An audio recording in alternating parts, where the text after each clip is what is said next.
Mais la réalité, c'est que même si on est très motivé, c'est pas facile de passer de 5 heures de travail dans la semaine à plus de 30 heures. Oui, j'ai trouvé ça dur. Part, je me suis dit, c'est pour ça que les personnes ne vont pas en éco-gestion. C'est à cause de ce type de mathématiques. Concernant l'intégration des masters, ils regardent principalement le semestre 5. Et donc, c'est un peu dommage, c'est vrai, à ce niveau-là, que les précédentes années ne soient pas tant regardées que ça. Salut à tous et à toutes. Aujourd'hui, vidéo un peu particulière parce que je suis en compagnie d'une personne qui est du coup Oliver, un étudiant qui vient de terminer son master en finance, son master 1, et qui a fait du coup une licence éco-gestion, qui a pu également faire un stage à la Banque de France. Et donc, il a aussi une chaîne YouTube à côté. Et j'ai trouvé l'idée pas mal de pouvoir l'inviter afin qu'il réponde à toutes vos questions concernant du coup la licence éco-gestion, concernant les masters, concernant l'obtention d'un stage. Et donc voilà, il est ici avec nous. Salut à toi, Oliver. Salut. Salut et merci pour l'invitation. Pas de souci. Donc, est-ce que tu peux te présenter rapidement? Oui, du coup, comme tu l'as dit, je m'appelle Oliver. Alors, à la base, je viens de Madagascar et après mon bac série ES, j'ai intégré d'abord une prépa, mais ensuite je me suis réorienté en licence éco-gestion à l'université Lyon 2. Et ensuite, après la licence, j'ai intégré le master MBFA, donc plutôt finance générale de Lyon 2 toujours. Et là, je l'ai terminé. Je suis rentré en stage depuis 4 mois maintenant. Je vais terminer mon stage et je vais intégrer du coup le master recherche économie et finance, toujours de Lyon 2. D'accord. Parcours très intéressant et il y a des points que je viens tout juste d'apprendre, notamment ta réorientation. Et donc, on aura l'occasion de revenir sur tout ça. Mais avant tout, je voulais du coup te poser la question de ton parcours avant d'intégrer la licence éco-gestion, même si tu l'as un peu abordé. Voilà, si tu peux rentrer un peu plus dans le détail. Alors, je pense que ce qui est intéressant de rappeler, c'est qu'après le baccalauréat, j'étais un peu perdu, comme on va dire un peu la majorité des personnes à ce stade. Mais je voulais faire de l'entrepreneuriat, en tout cas créer mon propre business. Lorsqu'on m'a dit que je devais poursuivre des études supérieures, je me suis demandé quelle formation était la plus adaptée et j'ai directement cherché une licence en entrepreneuriat. Sauf que bien évidemment, ça n'existe pas et du coup, je me suis orienté dans une licence, en écogestion, sur Parcoursup. Sauf que, dans les différentes formations dans lesquelles j'ai candidaté, j'ai pas été accepté partout et je suis passé en liste complémentaire et c'est comme ça que je me suis retrouvé, dans une prépa, pour ceux qui savent, une prépa ECE, donc spécialité économie, à Saint-Just, donc toujours à Lyon. Mais la réalité, c'est que juste quelques semaines après, quelques jours après même, j'ai vite compris que c'était pas fait pour moi. Un peu théorique et on va dire que, pour quelqu'un qui veut créer son entreprise, le fait de prendre un emprunt et de s'engager, on va dire, à long terme dans une école de commerce et surtout dans le remboursement de l'emprunt, ça ne me correspondait pas, donc j'ai préféré directement me réorienter à la fac et j'ai quand même finalement fini en écogestion. D'accord, ok. Donc, c'est pas mal intéressant tout ça. Et justement, je voulais aussi te poser la question de est-ce que tu penses qu'il faut avoir suivi un cursus spécifique au lycée pour pouvoir intégrer cette licence? Parce que c'est une question que, au final, pas mal d'étudiants se posent. On peut voir des questions du genre, est-ce que si j'ai fait un bac STMG, je peux intégrer cette licence? Est-ce qu'il faut un cursus spécifique selon toi ou est-ce que, au final, la licence est accessible à tout le monde? Alors, très bonne question. Je pense qu'il faut se poser cette question avant d'intégrer la licence. Alors la particularité, c'est que j'ai accompagné toujours, vers la fin de ma licence, en troisième année, des étudiants qui rentraient en première année et en fait, c'était des étudiants d'STMG justement qui avaient besoin de plus d'accompagnement. En général, ce que j'aime bien dire, c'est que justement dans les filières générales à l'époque, il y avait la série S, la série ES et ensuite les séries, on va dire, technologiques et je disais en fait qu'en série S, on avait plus de bases en maths et en série ES, c'était un peu l'intermédiaire, mais par contre, on était plus fort en économie, vu qu'en série S, on n'en faisait pas et Mhm. finalement, à la fin, je classais les séries un peu technologiques où en fait le problème, c'est qu'ils ont moins de bases en mathématiques, leur programme est beaucoup moins intense en mathématiques, ils ont vu moins de choses et c'est pas tant ça le problème, mais c'est juste que mmh, ça nous oblige à rajouter des heures pour compenser, en fait, ce qu'on n'a pas pu apprendre au lycée, c'est tout. Je pense pas qu'il y a de filière donc idéale, mais je dirais qu'on a plus de facilité, en tout cas en mathématiques et on sait que dans une licence en écogestion, il y a pas mal de maths, donc on a plus d'avantages lorsqu'on a pris une spécialité mathématique au bac. Après, la licence écogestion, c'est pas que des maths, c'est des maths appliquées, notamment à l'économie et à la gestion. Si on vient, par exemple, d'une filière STMG à l'époque, heu, on va faire beaucoup plus de gestion. Si on vient d'une série ES, on fera plus d'économies. Donc il y a des forces et des faiblesses selon les cursus, mais je pense quand même que les mathématiques, c'est essentiel. Exactement, je pense que tu as très bien résumé. Et du coup, je voulais également parler de ta première année, de ton intégration donc après ta réorientation. Donc je voulais savoir tout simplement comment est-ce que s'était passée ta première année? Est-ce que au début, avant d'intégrer la licence, est-ce que tu appréhendais un peu? Est-ce que tu t'es tout de suite adapté ou est-ce que ça a été compliqué pour toi au début lors de ta première année?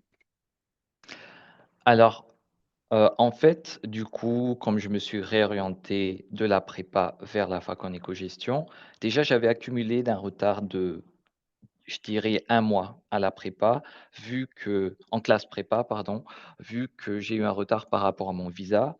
Donc 1 mois après, j'étais en classe prépa, 2 semaines, le temps de mon réorientation et j'ai fini avec 1 mois et demi de retard à la fac. Donc je pouvais plus suivre les cours normalement. J'ai dû passer dans ce qu'on appelle une dispense d'assiduité, c'est-à-dire que je travaille les cours tout seul de mon côté jusqu'à la fin du semestre. Je n'ai pas d'obligation d'assister au TD et finalement je viens, aux examens terminaux et en fait, c'est comme ça que je me suis organisé donc durant le premier semestre de ma première année.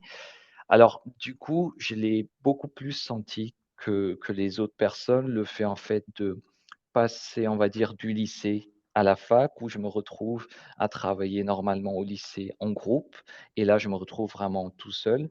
Heureusement, je fais partie d'une famille, on va dire, assez nombreuse, donc on était quand même là entre nous et c'était l'époque avant covid. Et donc ça m'a quand même bien aidé. J'ai eu la chance aussi d'avoir, donc on va dire des proches qui sont docteurs et donc qui sont bien calés au niveau des études. Ils m'ont accompagné au niveau de la méthodologie, de la planification de mon travail et on va dire que ça m'a vraiment aidé à savoir tout ce que je devais faire et à m'organiser. D'accord, OK. D'accord. Et au final, je voulais te poser la question de, tu travaillais combien d'heures, dans la semaine, tu dirais? Et comment tu t'organisais finalement? Alors en fait, il faut le dire, je pense, j'étais pas toujours un élève très sérieux au lycée, vraiment. D'accord. Heu, je faisais le strict minimum. En tout cas, j'arrivais pas à voir et je pense que c'est le cas de beaucoup, de lycéens, le lien entre les études finalement et ce que je voulais faire plus tard. Donc j'étais pas vraiment motivé. Une fois arrivé en fac, je me suis dit: «C'est le moment de carburer finalement, de travailler beaucoup plus» et c'était mon objectif. En tout cas, au niveau de la motivation, j'étais très motivé. Mais la réalité, c'est que même si on est très motivé, c'est pas facile de passer de je dirais le minimum 5 heures de travail dans la semaine à plus de 30 heures. Donc je vais mentir si je dis que je suis passé de 5 à 30. C'était vraiment progressif, OK. même si on va dire, j'ai fait l'effort de rester sur mon bureau, mais en termes de travail effectif, je dirais au-delà des 22 heures de cours, environ, de présentiel. Ah, mais du coup, durant le premier semestre, j'avais pas ces 22 heures-là, mais je tournais autour de 20-30 heures par semaine de travail. D'accord, OK. D'accord. Et à ce niveau-là, tu avais un planning, tu un planning strict au niveau de la semaine ou est-ce que tu faisais au feeling, selon ton envie? Alors très rapidement, comme je l'ai dit, j'ai eu la chance d'être accompagné par des personnes, on va dire, qui savent s'y prendre au niveau de la méthodologie. Pour ne pas saturer, sur une matière, j'ai essayé de ne pas dépasser 4 à 6 heures, de suite, en fait, donc je basculais en fonction des matières. Oh, je pouvais aller entre, je dirais 4 heures et au départ 8 heures dans la journée, en fait, de travail et donc je tournais autour de 2 à 3 matières dans la journée. Mais comme j'avais la chance de pas assister aux cours, je pouvais organiser toute ma semaine et même le samedi comme je le voulais. Mmh, d'accord, OK. D'accord, intéressant et du coup, selon toi, quelles ont été, en L1 les matières les plus compliquées et au contraire celles que tu as préférées? Celles, dans lesquelles tu t'es senti le plus à l'aise? Alors, juste pour rappel, notre licence, à Lyon 2 en tout cas, c'est pas directement une licence écogestion en première année. On D'accord, on rentre dans un parcours écogestion droit, donc on avait du droit en première année et je dirais que le droit, c'est quand même différent. Je veux dire en termes de masse de connaissances à maîtriser, c'est beaucoup plus important. Après, c'est pour moi une méthodologie de travail différente. Le fait de ficher ses cours, par exemple, ce que je fais très peu, normalement dans les matières à exercice comme les mathématiques finalement. Et donc c'était une autre méthodologie, mais je dirais que le droit, c'était quand même différent, donc un peu plus difficile pour moi. Il y a eu une matière entrepreneuriat, forcément ça m'intéressait, donc c'était plus facile et j'ai eu de meilleures notes aussi. d'accord, OK, d'accord et ouais, j'avais une petite dernière question par rapport à la première année de licence. Donc c'est en ce qui concerne les mathématiques, je pense que c'est la matière heu, qui fait peur au plus d'étudiants et donc toi, quel est ton retour par rapport à cette matière? Est-ce que tu peux donner des conseils pour pouvoir réussir, bah, dans cette matière tout simplement? Alors, je pense que pour être pertinent, je vais d'abord parler rapidement de mon niveau en mathématiques au niveau du lycée pour voir d'où je D'accord, pars en fait et en réalité, j'ai dit que j'étais pas très studieux, mais il faut avouer que on m'a toujours considéré comme quelqu'un qui était moyennement bon en maths. Donc en fait, les mathématiques, j'avais pas beaucoup de difficultés au lycée, même si je viens d'une série ES finalement. Mais j'arrive quand même avec de petites lacunes quand même et sachant que ceux qui sont en S vont beaucoup plus vite, donc la professeure, notamment, à la fac, a tendance à suivre ceux qui viennent de la filière S, donc elle va un peu vite, ce qui fait que oui, j'ai trouvé ça dur. Franchement, au départ, je me suis dit: «C'est pour ça que les personnes ne vont pas en écogestion, c'est à cause de ce type de mathématiques». Alors, en fait, il faut savoir il y a les maths pour l'économie et les maths pour la gestion. Les maths pour les gestions, c'est par exemple mathématiques financières, c'est pas si complexe. Mais les mathématiques pour l'économie, on part sur de l'algèbre vraiment poussée et là, pour moi, c'est un peu plus compliqué. Donc là, je l'ai bien senti, la différence entre le niveau qu'ils attendaient et mon niveau. Mais ça ne veut pas dire que j'ai abandonné. Du coup, je me suis dit: «OK, c'est là clairement ma lacune, je vais travailler beaucoup plus» et j'essayais en fait d'organiser mon emploi du temps en fonction des difficultés des matières. C'est-à-dire qu'en mathématiques, je travaillais peut-être 2 fois plus qu'une matière où j'étais plutôt à l'aise. d'accord, OK et donc au final, tu as réussi à progresser dans cette matière et donc, pour toi, le fait qu'un étudiant, en sortant du lycée ne soit pas si à l'aise que ça en maths, ne poserait pas de problème, heu, quand il intègre, la licence? Alors j'ai tendance à dire qu'au départ, il faut être honnête avec soi-même, il faut reconnaître son niveau. Une fois qu'on a reconnu son niveau réel, on peut estimer le travail qui nous reste à faire pour rattraper notre retard et suivre le train en marche finalement. Et donc, si on fait ce travail, alors là, il n'y a aucune difficulté à avoir un mauvais niveau tant qu'on le rattrape en fait. Mais ce qui est compliqué, c'est de réussir à la fois rattraper le retard qu'on a pu accumuler au lycée et ensuite suivre le rythme une fois arrivé à la fac. Du coup, c'est pour ça que je dis que pour les personnes qui sont en S et qui sont studieuses de base, en fait, ils partent presque sans retard et ils peuvent juste suivre le train et c'est beaucoup plus facile pour eux. Mais ça ne veut pas dire que c'est impossible pour quelqu'un qui n'a pas le niveau. Ça veut juste dire qu'il va falloir mieux s'organiser pour rattraper son retard. D'accord, OK. Du coup, là, on parle de ES, S, L, mais, il me semble que ça a changé les Oui. circonstances ont changé, c'est plus comme ça. Bon, peut-être qu'ils, quand même, ils se reconnaîtront dans ce que tu dis. Et je sais que notamment, il y en a qui font plus de maths à partir de la terminale, parce que les cursus ont changé. Bref, je sais pas exactement comment ça a changé, mais j'espère quand même qu'ils se reconnaîtront dans ton discours. Oui, en fait, si c'est juste une question de spécialité, forcément, ceux qui prennent la spécialité mathématiques vont mieux s'en sortir que ceux qui prennent d'autres spécialités. En tout cas, qui ne prennent pas la spécialité mathématique. Pour moi, en fait, je dirais quand même, s'il y a une filière idéale, c'est de réussir à prendre économie et ce SES, en fait, et mathématiques. Et là, je peux dire qu'on est OK pour écogestion. D'accord, ok, d'accord. Moi, de toute façon, je ne me connais pas plus que ça dans cette histoire de changement, donc voilà, je te laisse commenter là-dessus. Et je voulais du coup également parler, donc une fois que tu as passé ta L1, ta L2 et ta L3, je voulais parler de ton master. Donc, à part si avant ça, tu aurais quelques petites choses à ajouter par rapport à ta L2 ou ta L3.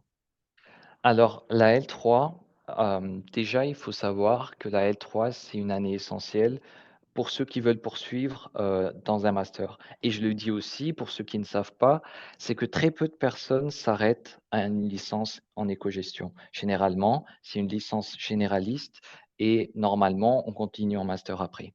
Ce qu'il faut savoir, c'est que le semestre 5 est hyper important et donc c'est là où il faut avoir les meilleures notes parce qu'en fait, on n'a pas le temps d'avoir les notes du second semestre lorsqu'on candidate en M1. Donc ça, il faut faire attention. Moi, personnellement, je me suis préparé dès les vacances, en fait, avant la troisième année. J'ai eu les cours avant et je les ai travaillés pour vraiment avoir les meilleurs résultats possibles. Après, le semestre 6, du coup, le dernier semestre de la licence, moi, je suis parti au Canada et du coup, vraiment, c'était beaucoup plus vacances. J'avais aucune pression parce que, du coup, mon dossier ne dépendait plus de mes notes. Hmm. Mais tu continuais ton cursus en parallèle lorsque tu es allé au Canada? Comment? Ah, en fait, c'était un échange Ah, étudiant d'accord, ok. D'accord, avec ok. oui. D'accord, ok. Avec l'université Laval, qui est une école de commerce du coup. C'est un partenariat qu'on prépare en deuxième année pour ceux qui sont intéressés. Enfin, il faut s'informer dès qu'on arrive en licence, mais en général, la sélection se fait un an avant, donc sur le dossier de la deuxième année et ensuite, voilà, on choisit où on veut aller dans le monde. Moi, j'ai choisi le Canada. Ensuite, on dépose notre dossier, on est sélectionné ou pas. Il y a différents choix à faire. Il y a l'attribution des bourses et voilà, on peut y aller, soit un an, soit un semestre. D'accord. Et ouais, c'est important de le préciser, du coup, comme tu l'as dit, concernant l'intégration des masters, ils regardent principalement le semestre 5. Et donc, c'est un peu dommage, c'est vrai, à ce niveau-là, que les précédentes années ne soient pas tant regardées que ça. Parce qu'au final, c'est un peu, je dirais pas un travail qui est mis de côté, mais c'est un travail qui aurait pu être un peu plus pris en compte. Je sais pas ce que tu en penses. Mais c'est vrai que Oui, j'ai oui, je l'impression suis qu'ils d'accord. regardent beaucoup que le semestre 5.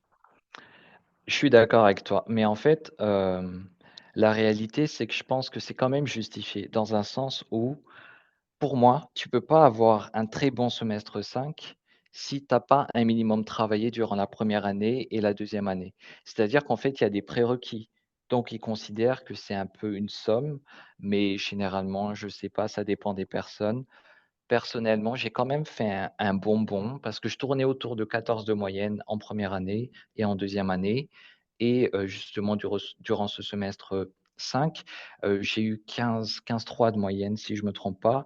Donc moi, c'était plutôt, croissant, donc tant mieux, parce qu'il y a eu plus de travail aussi forcément. D'accord, ok. D'accord. Et du coup, bah, par rapport au master, donc, tu peux nous préciser quel master est-ce que tu fais? Et également, si tu avais des conseils concernant le choix du master pour les étudiants qui rentreraient en licence et qui ne sauraient pas quoi faire comme master. Donc, est-ce qu'il faut choisir par rapport à ce qu'on aime, par rapport au classement des masters? Donne-nous tous tes conseils par rapport à ça.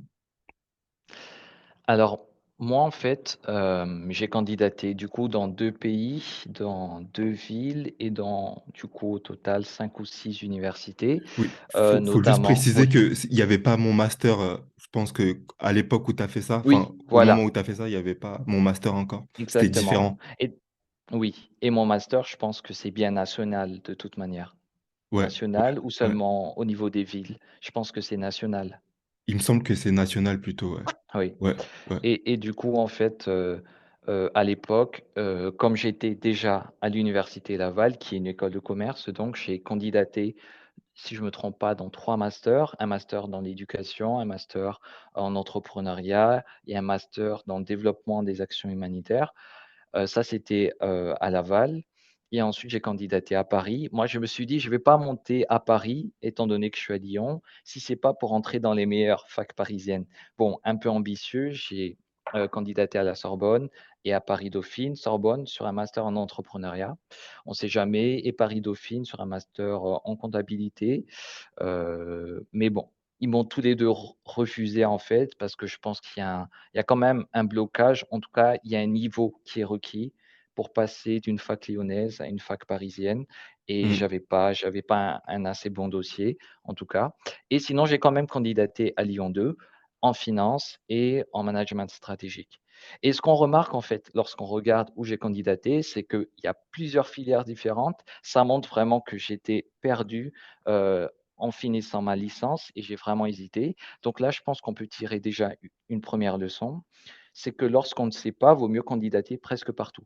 Forcément, il y a beaucoup plus de travail au niveau de la rédaction des lettres de motivation parce que forcément, je suis obligé de justifier plusieurs parcours, mais en tout cas, j'ai réussi à le faire. Bon, pas tellement vu que j'ai pas été accepté partout, mais je pense que c'est essentiel de se diversifier lorsqu'on ne sait pas, ce qu'on veut faire. Maintenant, au niveau du choix final, j'ai été accepté dans 2 de mes 3 candidatures à l'université Laval. J'ai été accepté dans mes 2 candidatures à Lyon, mais refusé à Paris. Donc en fait, j'avais le choix entre entrepreneuriat, développement de l'action humanitaire, management stratégique ou finance. Là, comment j'ai fait mon choix? Je me suis dit: «Lequel sera le plus formateur pour moi?» Si finalement je me trompe, qu'est-ce que ça va m'apporter ce master en fait? Lequel m'a apporté le plus de technicité et en fait avec lequel j'aurai plus de sécurité une fois sur le marché du travail? Et c'est comme ça que j'ai choisi la finance, qui est pour moi le plus concurrentiel parmi les 4 masters que j'ai proposés. D'accord, Au OK. niveau des conseils, je dirais pour s'orienter, c'est forcément si on a une filière qu'on aime, vaut mieux y aller. Sinon, à défaut, choisir le plus difficile, du coup. Ouais, c'est ça, c'est ça. Et ouais, il y a un point que tu as précisé aussi, c'est que forcément, les universités sont plus exigeantes quand, l'étudiant ne vient pas directement de leur université à eux et D'origine, donc ouais. ouais, voilà et donc voilà, faut avoir un meilleur dossier mais c'est partout comme ça et je pense qu'il faut faire avec et du coup, donc j'avais une question aussi par rapport à t donc ton master. Dans les masters en général, est-ce que tu ressens un écart de difficulté entre la licence et le master? Au niveau de ouais, de la difficulté du temps de travail et cetera donc qu'est-ce que tu en penses, au niveau de cet écart? Alors, déjà, il faut savoir qu'il y a quand même un décalage au niveau de ce qu'on nous demande, d'assimiler au lycée et en première année, de licence.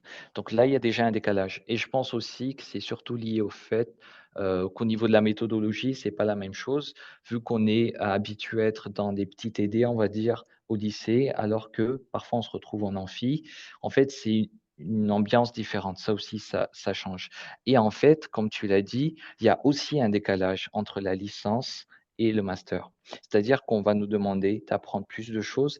Heu, Au niveau du master en finance, par exemple, on a eu beaucoup plus d'articles de recherche à creuser, en fait, beaucoup plus de travail personnel. C'est une réforme qui concerne l'université Lyon 2, je pense aussi les universités lyonnaises, mais en tout cas, les TD ont été vraiment diminués chez nous. C'est-à-dire qu'on a beaucoup plus de CM et très peu de TD, seulement en anglais et en informatique. Mais sinon, le reste des cours, en fait, on nous donne le fichier avec les questions de TD et on nous donne le fichier avec les réponses et c'est à nous de nous débrouiller pour faire tout le travail et checker. Donc au niveau de l'autonomie, on nous demande beaucoup plus d'autonomie. Au niveau de la quantité de travail aussi, beaucoup plus. D'accord, ok. Ok, parce que moi finalement je pensais que, moi, du coup je suis pas encore en master, mais je pensais que en master ça serait du coup moins de travail étant donné qu'il y aurait moins de matière, mais comme tu l'as dit finalement c'est moins de matière, moins de cours, mais plus de travail personnel. Oui. Donc c'est ça. Mais je dirais quand même que c'est plus facile. C'est ce que je me dis pour moi, c'est la première année qui est la plus difficile. Si on passe la première année, ça va mieux. Pourquoi? Parce que, en tout cas à Lyon, on peut directement se spécialiser. Par exemple, moi, j'ai décidé ne plus suivre de cours de droit.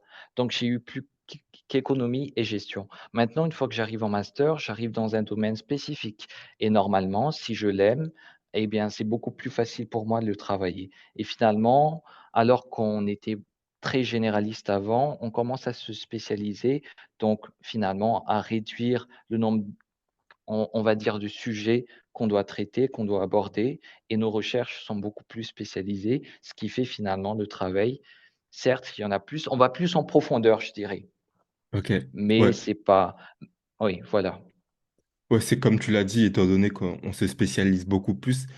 Et évidemment, généralement, une spécialisation qu'on a choisie, et donc on se sent plus à l'aise, et on sent moins de difficultés par rapport à la L1, où là, c'est plutôt généraliste. Donc, ouais, c'est voilà, intéressant ce que tu as dit. Et du coup, ben, là, actuellement, tu es en stage, comme on peut le oui. voir.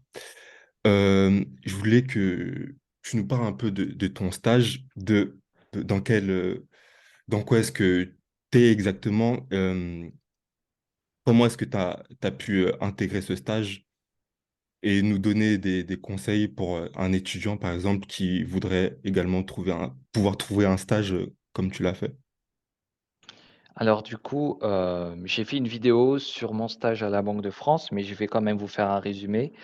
En fait, j'ai décidé de faire un stage en finance d'entreprise. Donc pour, ceux qui ne savent pas, il y a la finance de marché et la finance d'entreprise. Moi, j'ai préféré la finance d'entreprise et j'ai candidaté donc pour un poste d'analyste financier entreprise. J'insiste sur cette différence parce qu'il y a ce qu'on appelle un analyste financier marché. C'est-à-dire qu'il va plutôt analyser, on va dire, la tendance d'un certain secteur d'activité, alors que moi, je vais plutôt m'orienter sur les chiffres et la tendance d'une seule entreprise. Et en fait, à la banque, ça s'est fait par partenariat avec la fac. On a posé nos candidatures et vraiment, ça a été beaucoup plus facilité comme ça. On peut quand même faire des candidatures, on va dire, spontanées ou candidater à des offres qu'on voit ailleurs. Mais du coup, moi, j'ai profité de ce processus-là. Ça a été beaucoup plus rapide et ensuite, bon, il y a les étapes de sélection, mais je dirais, bien travailler son CV. Il y a une petite particularité en finance, c'est qu'il ne faut pas faire un CV, on va dire, de designer, beaucoup plus se concentrer sur ce qui est essentiel. Vraiment, il faut voir les CV en finance, c'est juste des lignes, des titres et voilà, ils ne se cassent vraiment pas la tête, vu qu'ils préfèrent vraiment voir les compétences que tu as pu avoir. Travailler sur sa lettre de motivation, ça par contre, ça fait vraiment la différence.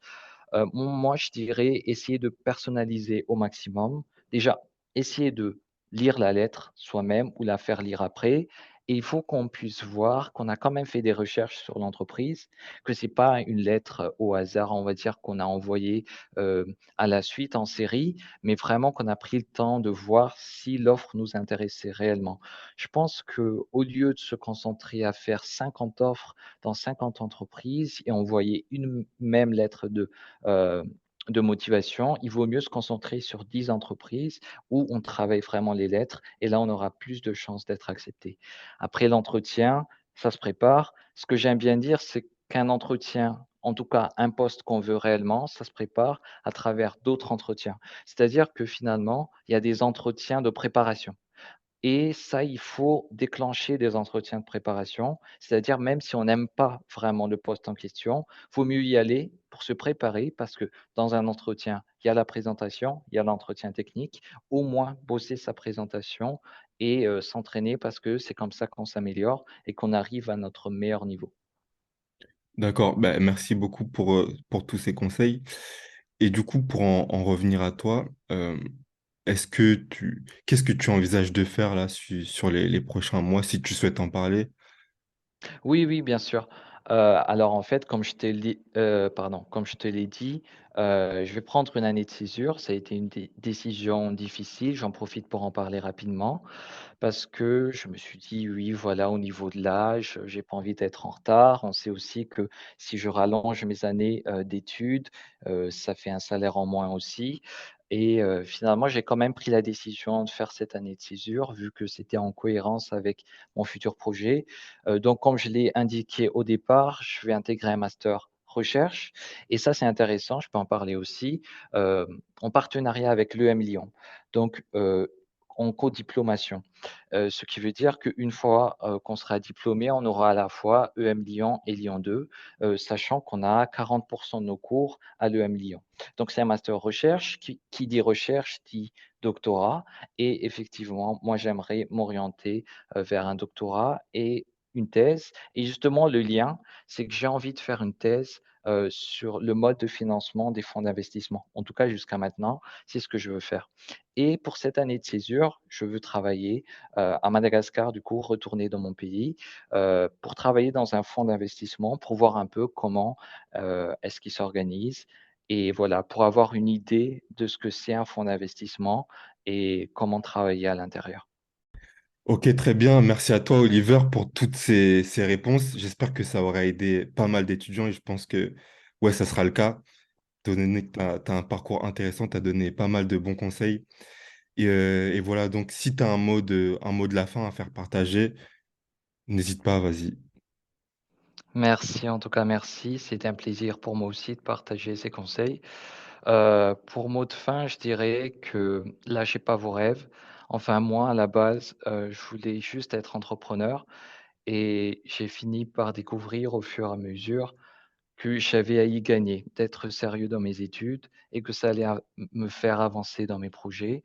Même si au départ, on hésite tout le temps pour rentrer dans les études supérieures, lorsqu'on termine, on se rend compte, en fait, à quel point on a pu évoluer au fur et à mesure des années. Forcément, il ne faut pas, abandonner trop tôt. Certes, ça peut être compliqué pour tout le monde. Il faut avoir le bon état d'esprit pour se former, pour avancer malgré les difficultés, mais il faut jamais rien lâcher. Voilà, merci. Merci à toi, Oliver.